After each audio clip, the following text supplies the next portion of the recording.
Faut-il former de larges coalitions à Paris pour les municipales?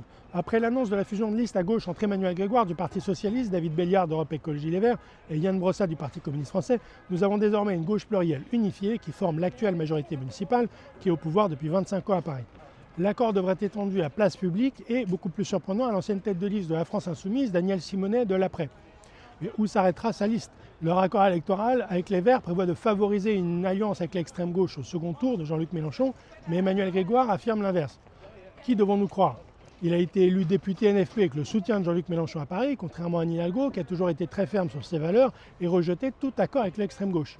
Beaucoup d'électeurs de centre-gauche s'interrogent et voudraient savoir s'il y aura ou non une fusion avec LFI au second tour, qui lui ferait accéder au pouvoir à Paris et dont on connaît les valeurs de séparatisme, d'antisémitisme et de communautarisme. Il va devoir clarifier ce point qui n'est pas un détail de l'histoire. À droite, Rachida Dati est soutenue par 4 partis avec les Républicains, l'UDI, le Parti radical et le Modem de Maud Gattel.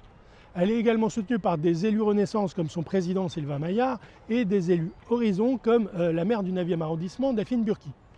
Pierre-Yves Bournazel, quant à lui, est soutenu par Horizon d'Édouard Philippe et Renaissance. Et beaucoup d'électeurs s'interrogent est-ce qu'il va fusionner ou non avec Rachida Dati dès le premier tour.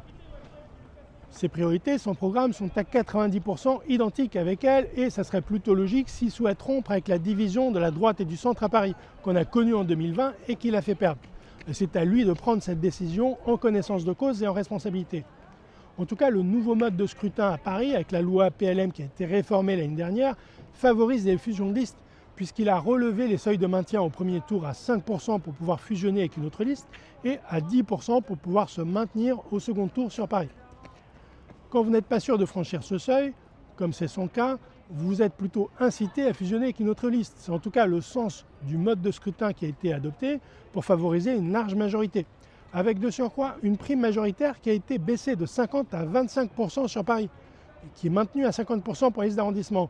Cette règle s'impose à tous et favorise naturellement le dialogue et la formation de larges coalitions. Ceux qui n'intègrent pas cette règle risquent de faire perdre leur camp et d'être déçus. Chacun doit désormais prendre sa part de responsabilité en connaissance de cause pour les prochaines élections municipales.